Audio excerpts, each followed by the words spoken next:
Today is not guitar day, not guitar amp day. Today is gun day. I wanted to talk to you all about something that I think is very important. I think if you'll talk to most firearms instructors, they will agree with me. And that's having proper sight alignment. What goes hand in that is trigger control.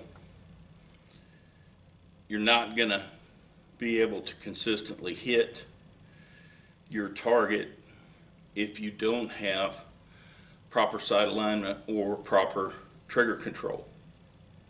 Now, of course, trigger control involves your grip, your trigger press, your trigger reset, and follow through. Or I should say follow through and trigger reset. That's how you become consistent with your marksmanship abilities. Now, first and foremost on the list for sight alignment involves being able to see your sights, being able to get what we call a flash sight picture before starting your trigger press. As a matter of fact, probably you need to consider before your finger is on the trigger. You need to have a good flash sight picture. And what we mean by a flash sight picture is, especially in self-defense, everything doesn't have to be perfect. You just need to look down the top of that gun. You need to, at least, at the very minimum, you need to see that front sight. And you need to put that front sight in the center of what you consider the threat to be. And you need to put it in the center somewhere where it's going to do the most good. Now, the way I taught it is you wanted a triangle form almost by where the neck meets the body and the nipples of a person. If you can get it in that triangle somewhere, you're going to have good results with your shot, with the shots that you put there. Doing this quickly requires repetition. And I have found through the years, since 2001, I have been totally dedicated to one sight on all my fighting pistols. That photo that I inset at the first of this, asking what do all these have in common. Probably a lot of different answers to that question in your mind.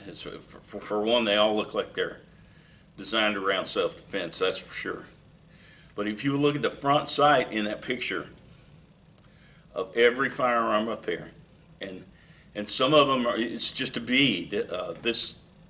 These two right here don't have a rear sight of any kind. That sight that I put on there takes the place of the bead. Now, the sights that I prefer since 2001 have been the XS big dot sights. They're made with the same thought in mind of the old double rifles that people used to hunt dangerous game. And still do, I suppose. If you've got the money and you find a country that's amenable to those things in Africa, those double rifles had a big shallow V for the rear sight, and the front sight had a wide front sight, generally an 1/8, 3/16 of an inch wide, and it was backed by Warthog ivory. And the reason they chose Warthog ivory is that it doesn't yellow like elephant ivory does. So they would paste, oh, sorry about that. They would paste a shaving, a carving of warthog ivory on the back of that very wide front sight, so that all they had to remember when something with a lot of teeth or a lot of attitude was approaching quickly is to put that big white dot in the most opportune spot to cause an immediate stop, or at least as best could be predicted. So I thought that was a great idea. The first guy I ever saw using big dot sights, I think, was Andy Stanford. And they were, I'm going to be honest with you, they were as expensive. I think I bought my first set in '99, but I did not put it on all my guns, just my carry gun, just my #1 Glock. And as I could afford it, I started putting them on the rest of my handguns. I think I have replaced them on my #1 because the tritium in them began getting dim. And this is the next oldest one. I put these on in 2001. And believe it or not, in darkness, I can still see them. That's 21 years. And I can still see the rear sight and the front sight. So I got the hiccups. That's pretty amazing. That's what I call getting your money's worth out of the tritium.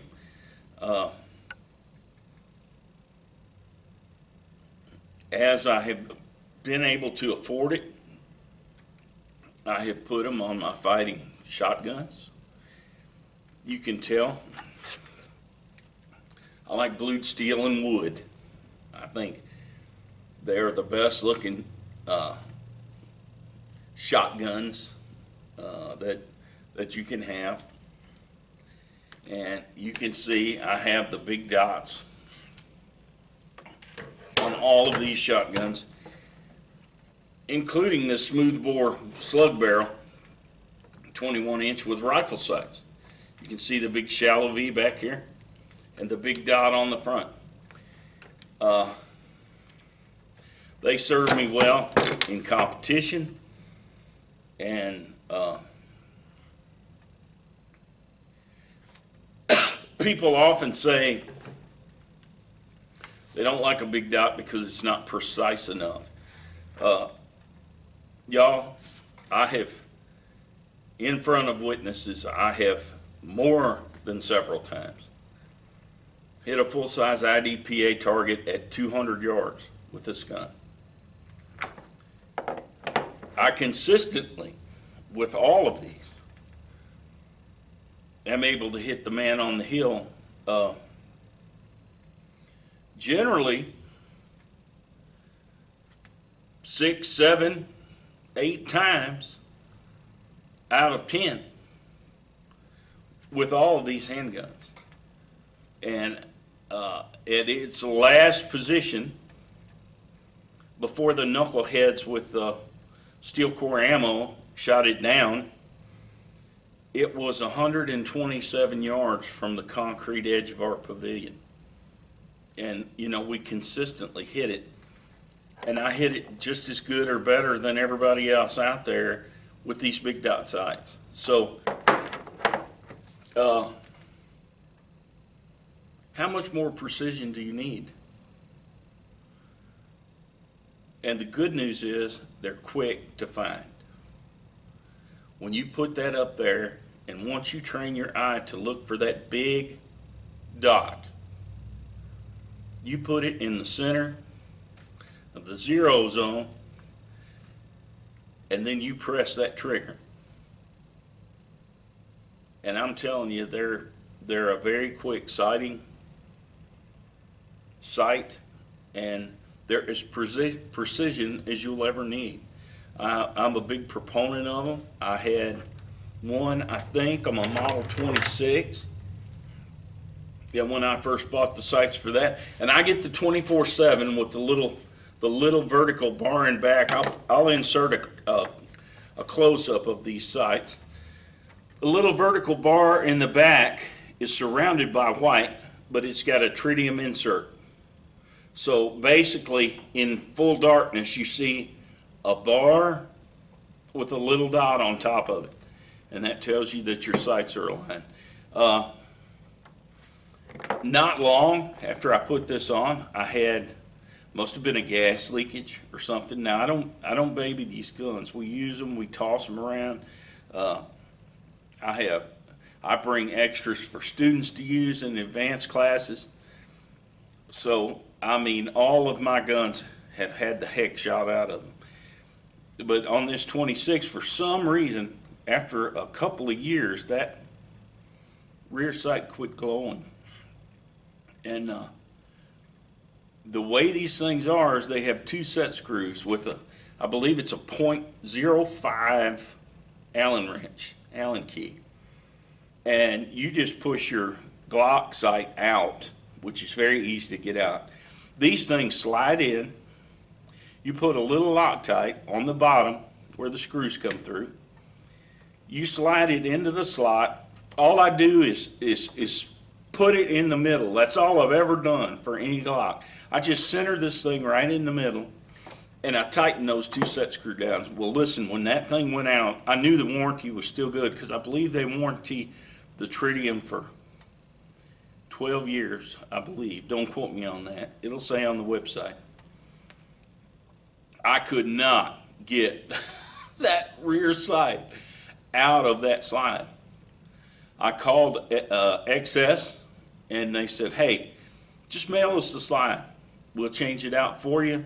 We'll put you a new one in, and that way you don't have to go buy a sight pusher, because at that time I did not have a sight pusher. And that's what I did. I just disassembled the gun and sent the slide off. And not only did they replace that one, they replaced the front one too. I got a complete new set of sights. And they're still hanging in there. That was probably about 2003. And these dudes, as I talk today, this is August of 2022. I've said all that to say this is my latest handgun that is quickly becoming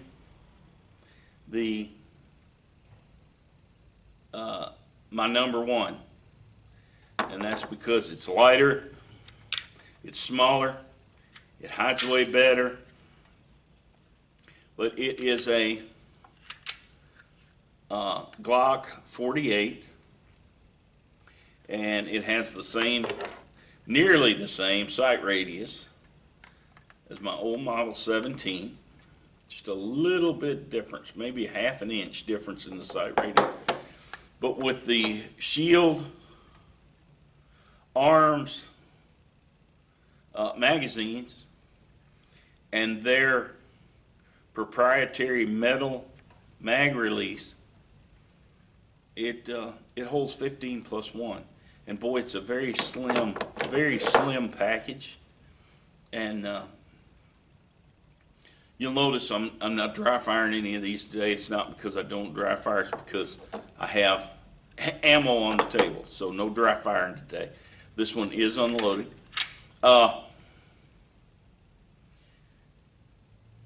You just can't beat that sight. And I'll put some close-ups while I'm talking here. And I really love it. And now they have surrounded the tritium dot with big, now this glows green, with big green. So instead of white, I'm looking at a big chartreuse dot. And the cool thing about these is you can charge these things. If I can find some keys with the light. Say you're gonna shoot some night stages, low light practice. You can pre-charge that, and the circle around, I don't know if you can see that or not, but the circle around the tritium glows really bright. And so I think that's a pretty cool option they got there. And or you can just buy the old plain big white surrounding the tritium insert. But I really love these sights. The shotguns, generally they have some kind of setup where it just sets down over the existing bead. You put JB Weld, or I use Acroglass from Brownells, and you just pack that hole really good, all the nooks and crannies, and you settle it down on top of that bead, and it fits really good. You put it down there, and you just wipe off the excess that squeezes out, and let that cure, and man, it sets apart. And I have yet to knock one off, and like I say, I'm pretty rough with them.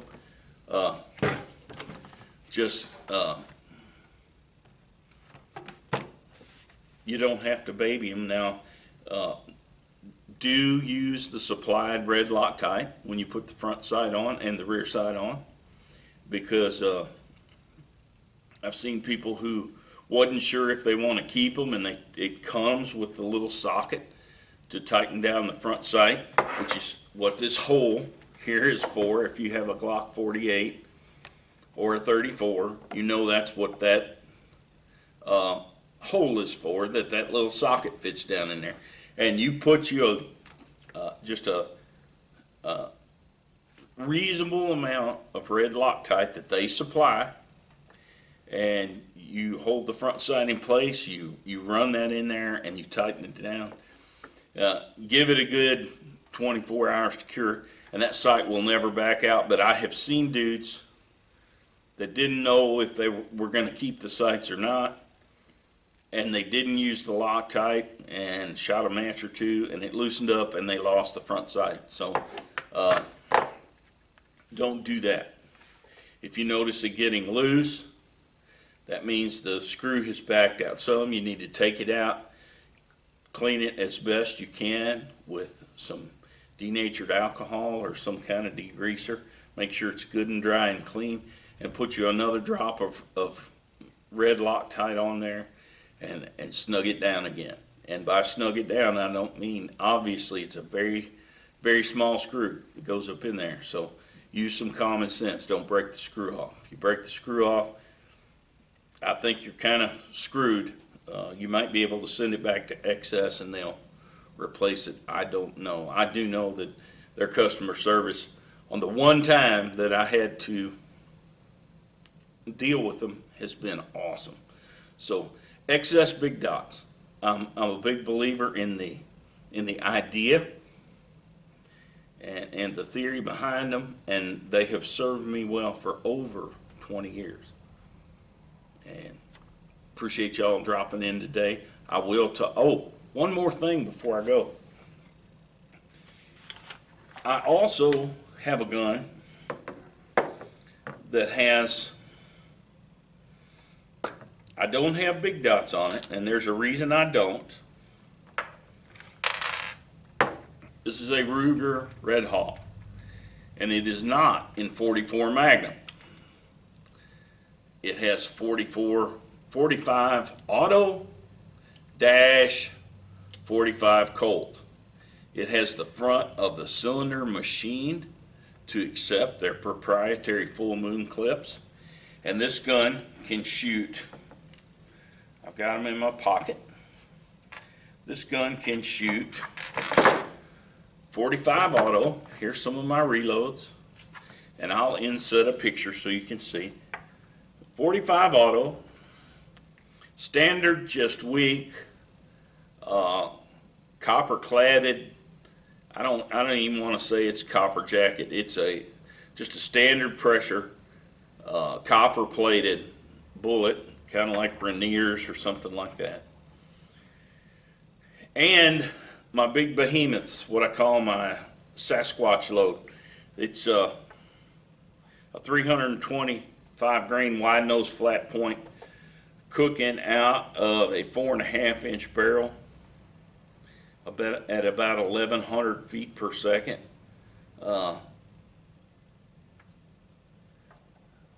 More energy with that bullet and that load than a factory 44 Magnum. And that's because we camp a lot. And sometimes we camp in places where there are bears. And I don't know if you realize it, but some years in the Smoky Mountains here in my home state of Tennessee, some years we have more deaths from black bears attacks than they do in the Rockies from grizzly bear attacks. And the bears in the Smoky Mountains, the black bears, especially around the time that the sows have cubs, already they have very little fear of man, especially the ones in the national parks. And boy, you get on the wrong side of a sow and her cubs, she means business. So I bought this revolver with that in mind, and I want you to notice the sight on it, and I will inset close-ups of this sight. And the reason I don't have big dots on this one is because this front sight is interchangeable, as it is with all Red Hawks, and I think like the Hunter Super Black Hawk now come with this feature. You depress this right here, this little detent, and it allows the front sight to be removed. So I have 3 different heights of the same front sight, and what it is a big round green dot. So it's very similar to my big dots, and I will place it. And what you want to do, obviously, is the tallest sight. I have adjusted it so that my rear sight, if everything lines up correctly and my loads stay pretty consistent with what I set the gun up for, at a range of about 15 yards, all 3 sights, and I'll insert the picture, all I have to do is change out the front sight for the load I'm using. And I don't have to touch the rear sight. Now and I have looked, y'all, for these sights since because other people have asked me about them. And I don't think they make this particular sight anymore. I think these were from Marbles, who make the knives. And but boy, it's real handy. The only thing I had to do to the rear sight was I took a very small round tapered sharpening stone, diamond hone, that you use on a serrated blade, and I made, instead of a square notch, I rounded the bottom of the notch off to where it's round. Now all I got to do is very quickly inset that dot into that little U-shaped in the rear sight, and it's on with my 45 auto reloads, which are, you know, they're not hot. They're just hot enough to cycle a semi-automatic. It's 200 grain semi-wad cutter, and for that I use the lowest front sight. For the 45 Colts, I use the medium, and for my Sasquatch loads, which are only safe in a Ruger, I use the tallest front sight, and obviously that's because the difference in recoil, in muzzle rise when that trigger breaks, the muzzle rise with a 45 ACP, especially that load, is very, very little. But compare that to the Sasquatch load, 325 grain bullet at 1,100 feet per second, and it's a Lead Bullet Technologies hard cast. We used that load out of pistols when John Linebaugh came to visit, and that load was penetrating over 40 inches of wet newspaper. So it's going through anything on this continent, and boy, when you hit something with a big heavy bullet like that, it has some serious terminal ballistics. Obviously, too much over penetration to use for self-defense on two-legged critters, but in a rural environment, in a wilderness environment, in a place where you'd be camping, people are pretty sparse anyway. And truth is, I want something that's going to go through whatever heavy bone that bullet comes in contact with. And John Linebaugh said that before he even developed his 500 Linebaugh, that when he hunted, he used that load right there in Rugers, and because of the stout frame that all Ruger revolvers have. And he used to take a buffalo every year, and John Linebaugh said he never found one in a buffalo. He lives in Coding, Wyoming, and if he didn't get drawn to take a buffalo, he went to private ranch to get a buffalo, because he said he likes to have one in the freezer every year. So he said he's never found one in a buffalo, and he always shoots them point on shoulder, broadside. So you're talking like 36 inches of flesh and heavy bone, shooting them on the shoulder. And he said he's never found one in a buffalo. That speaks a lot for me out of a 45 Colt load.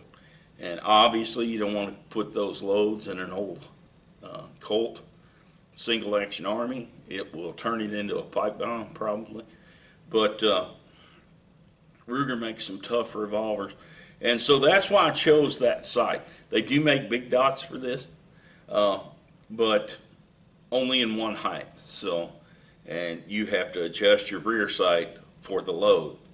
So because of these three different heights, I thought that was a great way to solve that problem. And I'm still looking at a big green dot when I throw this revolver up to take a shot. So pretty cool option. Hey, I appreciate y'all dropping in today, and like I said, we'll be back on guitars and guitar amps tomorrow. I'm working on fitting the nut on the Fender on the old Fender Precision bass, and the action was a little too high, so we're gonna work on that. And I've got some let's say a nut file coming that is going to allow me to get the grooves a little deeper so I can lower the action a little bit. I've studied up a little bit on how they're set up. Fender recommends a P-bass to be set up as far as string height and what people call underbow in the neck. And we're going to do that and get that bass running. But today I wanted to talk guns because that's, as you know, that's my other passion. And I've been an NRA certified firearms instructor since '92. Gave the state classes for 23 years for concealed carry, and thousands of students trained, and no telling how many hundreds of thousands of rounds fired by me just in competition and readying for competition and staying prepared if I should need to use, God forbid, my handgun for self-defense. And So I just wanted to drop a gun video in for you guys that are subscribed because of my gun stuff and not my guitar stuff. Kind of keeping the lion fed, you know. So thanks for dropping in, and I will see y'all soon, and we'll get back to work on some of these guitars and amps. Okay, thank you.